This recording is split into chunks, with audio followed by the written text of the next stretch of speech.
সৃষ্টিকর্তার উপর ধারণা রাখুন, কারণ সৃষ্টিকর্তা সম্পর্কে আপনি যেমন ধারণা রাখবেন নিশ্চয়ই সৃষ্টিকর্তা আপনার সাথে ঠিক তেমনটাই করবেন। আলহামদুলিল্লাহ, আলহামদুলিল্লাহ, আলহামদুলিল্লাহ।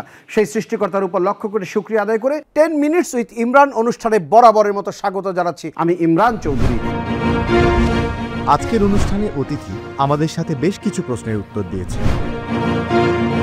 চলুন দর্শক দেখে আসি আজকের অনুষ্ঠানের অতিথি কি বলে।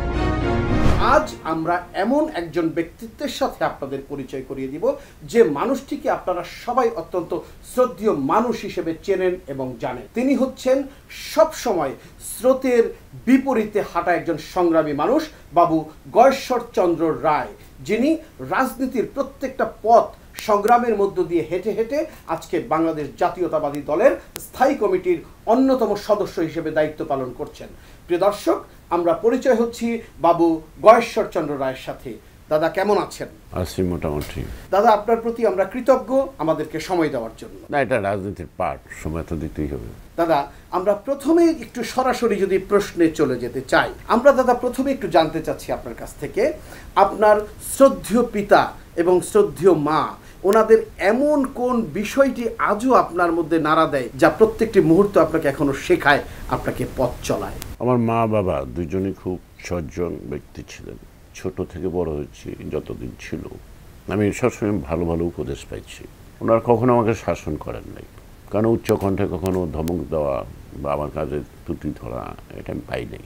আমার মায়ের একটা কথাই ছিল, যত বড় হবা তত মানুষ তোমার কাছে আসবে বিভিন্ন সময়ের সমস্যা নেই, যদি পারো তাদেরকে সহযোগিতা করবা, আর যদি না পারো কারো ক্ষতি করবা না। আমার মনে হয় আমার ওই শৈশব থেকে এই পর্যন্ত এই কথাটাই আমাকে আলোড়িত করে চলার পথে, যে আমি কাউকে সহযোগিতা করতে পারি বা না পারি, বা তার সুখে দুঃখে আমার করণীয়টা হয়তো আমি নাও করতে পারি, কিন্তু তার ক্ষতিটা যেন আমি কোনোদিন না করি। আমি মনে প্রাণে বিশ্বাস করি যে শত চেষ্টা করলেও এটা মানুষকে উপকার করার জন্য করতে গিয়ে পারা যায় না। কিন্তু আমি যদি মনে করি ঘুম থেকে উঠা যে আজকে 10টা লোকের ক্ষতি করুন, এটা খুব সহজ কাজ, কিন্তু একটা মানুষের উপকার করা আন্তরিকভাবে চেষ্টা করলেও কখনো সফল কখনো ব্যর্থ হইতে হয়। আমাদের রাজনৈতিক সামাজিক যে পরিবেশ পরিস্থিতি তাতেই কথাই বলতে হয়।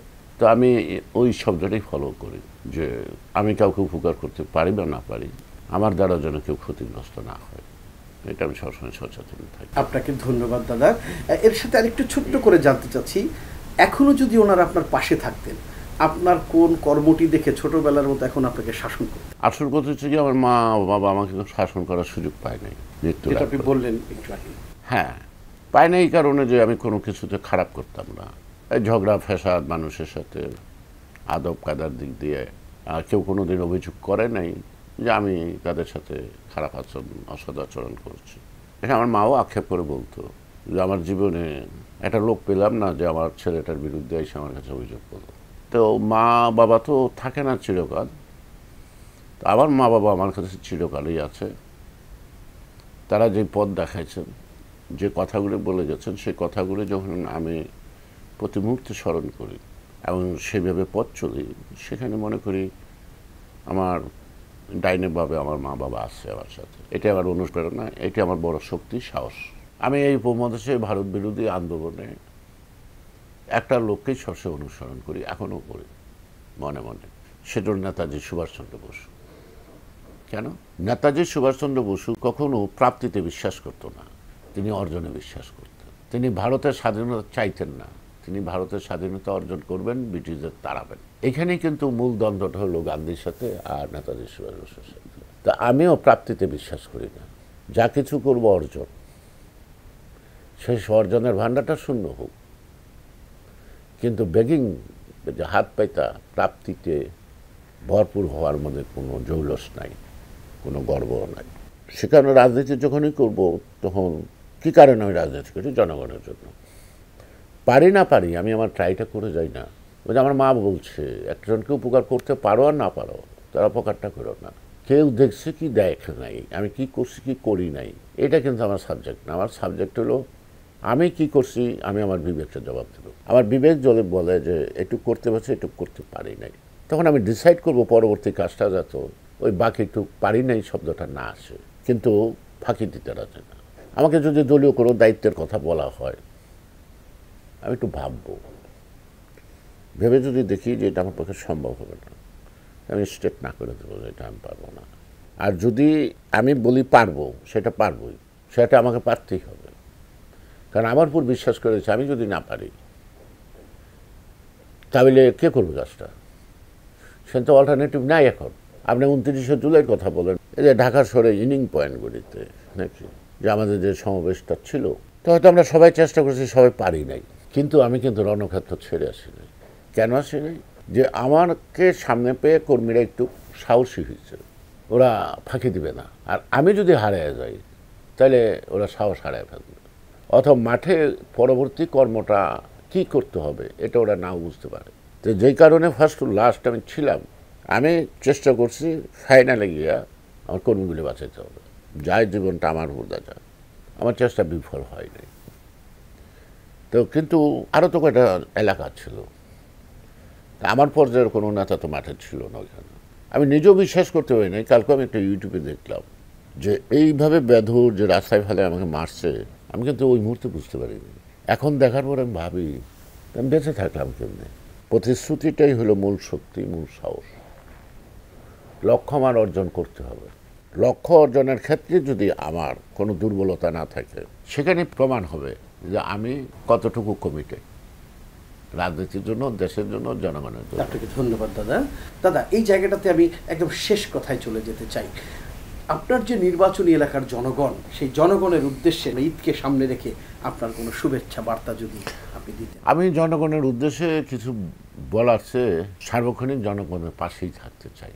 আমি যে কোনো পর্ব আমাদের, সেটা ধর্মটর্ম বলে কথা না, যে কোনো পর্বই হোক না কেন, ঈদ হতে পারে, পূজা হতে পারে, আমি কখনো পিছিয়ে থাকি না। এবং এই যে 17 বছর এত কিছু গেছে, কিন্তু আমি সাধ্য মতে আমি এই সব অনুষ্ঠানগুলোতে নিজের মধ্যে সাধারণ মানুষ সে কাছে কখনো বিচ্ছিন্ন রই নাই। সেটা যদি আমি একসঙ্গে ডাইকে এক জায়গায় নাও দিতে পারছি, দরকার হলে তার বাড়ি বাড়ি পৌঁছে দিয়েছি। তো যেমন আমার দুটো প্রতিজ্ঞা আছে, যে কোনো পর্বে উৎসবে, সেটা হিন্দু হোক মুসলমান হোক, আর একটা ঈদ, এই ঈদের মধ্যে একটা গরিব মানুষ একটা নতুন কাপড় পরতে পারবে না, এই কষ্টটা আমাকে খুব ব্যথা দেয়। আমি চেষ্টা করি সে ঈদের নতুন কাপড়টা পরবে।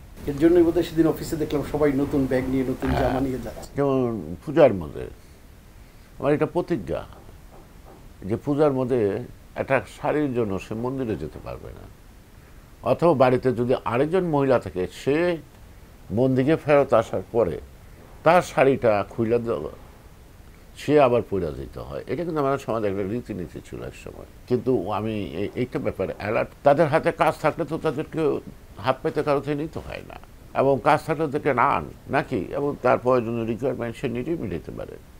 সে তো 5,000 টাকাতে একটা শাড়ি কিনতে চায় না, সে তো একটা 1,000-1,200 টাকা একটা শাড়ি হলেও তার কাছে যথেষ্ট আনন্দ। যে 1,000 টাকার শাড়িটা পরে আনন্দ পায় না, বা 10,000 টাকার শাড়িটা পরে আনন্দ পায় না, কিন্তু ওই মহিলাটা সারাদিন কাজ করার পরে যদি ঈদের মধ্যে একটা 800-900 টাকা একটা শাড়ি কিনতে পারে, তার আনন্দ না দেখলে বোঝা যাবে না যে সে কতটুকু উৎফুল্ল। এগুলোকে আপনি উপলব্ধি করেছেন? উপলব্ধি করি, সবসময় করি। এই জন্য আমি চেষ্টা করি অলওয়েজ, আমি পূজার থেকে রোজার ঈদটা খুব বেশি এনজয় করি। এবং এই ঈদের এই 29 রোজা হোক বা কখনো 30 রোজা হোক, এই প্রত্যেকটা দিনই আমি প্রতি মুহূর্তে মুহূর্তে মানুষের সাথে উঠতে বসতেছি। ইফতারের আয়োজন করা থেকে আরম্ভ করে সব কিছু হচ্ছে। এবার তো আমাদের এখানে বোধহয় এ পর্যন্ত যত ইফতার হচ্ছে তা প্রায় 30,000 ছাড়াই গেছে। বাকি 10 দিনে আরও 10-15 হাজার ছাড়াই যাবে। এটাই তো কাজ নাকি? অনেকের বাড়িতে ঈদের উচ্ছিষ্ট বিড়াল কুকুরে খায়, আবার তার পাশে একটা লোক ইফতারে একটা পেঁয়াজও জোটে না তার। এই যে বৈষম্য, এটা তো আল্লাহ তাআলার পক্ষ থেকেই তো ইসলাম ধর্মের নিয়ম কানুনগুলো দিয়ে গেছে। কেন জাকাত দিচ্ছে? এবং একজনের জাকাত যদি 5 লাখ টাকা হয়, এই 5 লাখ টাকা সে একজনও দিতে পারে, 5 জনও দিতে পারে। কিন্তু এখানে জাকাতের কাপড় পাওয়া যায়, তার মানে নিম্নমানের নাকি? তারপরে আপনি মাইক দিয়া লোক আনলেন, লাঠি পিটা করলেন, ধাক্কাধাক্কি হইলো, অনেক সময় লোক মারা যায়, এটা নাম জাকাত। জাকাতটা হলো এরকম যে আপনার যা জাকাত হয়েছে আপনি প্রথম আপনার নিকটতম যদি ভাইও গরিব হয় তাকে দিতে পারেন, প্রতিবেশী। এবং সবসময় চিন্তারও থাকবে যে আপনি যে জাকাতটা দিবেন এই জাকাতটা যত কাজে লাগাতে পারে টাকাটা, তারপরে সেজন্য সামনের বছর সে 2টা লোকের জাকাত দিতে পারে। অর্থাৎ ইসলামের যে জাকাত সিস্টেমটাকে ধনী দরিদ্রের যে অর্থনৈতিক যেইটা আছে এটাকে কত কমানো যায়, আর যদি পরিকল্পিতভাবে এটা করেন তাহলে দারিদ্র্য বিমোচনের ক্ষেত্রে কিন্তু এই জাকাত সিস্টেম বহুত কাজে লাগে, বিরাটভাবে কাজ করে।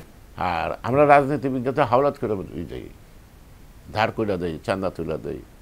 তো জাকাত তো আপনাকে বলে না আপনার সামর্থ্য না থাকলেও দিতে হবে। এবং যত ধর্মগ্রন্থই পৃথিবীতে আসছে সব ধর্মগ্রন্থ কিন্তু সৃষ্টিকর্তা একজন প্রকৃত মানুষ তাকে বানাতে চাইছে।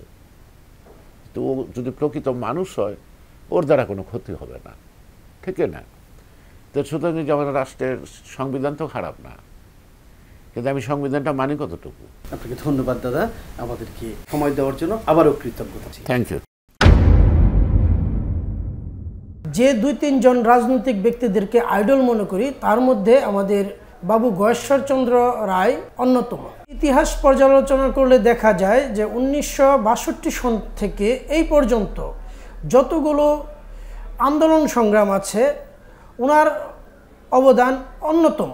এর মধ্যে একটি ঘটনা না বললেই নয়, 2023 সনের 29শে জুলাই উনি যে নির্যাতন নিপীড়নের শিকার হয়েছিলেন, ওনাকে যখন অ্যারেস্ট করে নিয়ে যাচ্ছে, সাংবাদিকরা যখন ওনাকে প্রশ্ন করলো যে আপনি কিভাবে রক্তাক্ত হয়েছেন, উনি বলেছে আপনারা কিন্তু দেখেছেন। তার পরবর্তীতে আবার সাংবাদিকরা ওনাকে প্রশ্ন করলো যে আপনার কিছু বলার আছে কিনা। উনি উনার নিজের কথা না বলে দলের কথা চিন্তা করে উনি রক্তাক্ত অবস্থায়ও নিজেকে গুছিয়ে নিয়ে সকলকে বলেছে আন্দোলন চলছে, আন্দোলন চলতে থাকবে। গয়েশ্বরচন্দ্র স্যারের মতো এমন একজন হেভিওয়েট নেতার প্রোগ্রামে আমি সম্পৃক্ত হতে পেরে নিজেকে ধন্য মনে করছি এবং আমি স্যালুট জানাই গয়েশ্বরচন্দ্র স্যারকে। এবারের মতো বিদায় নিচ্ছি আমি ইমরান চৌধুরী। পরবর্তীতে দেখা হবে নতুন কোনো স্থানে নতুন কোনো অতিথির সাথে। ততক্ষণ ভালো থাকুন, সুস্থ থাকুন।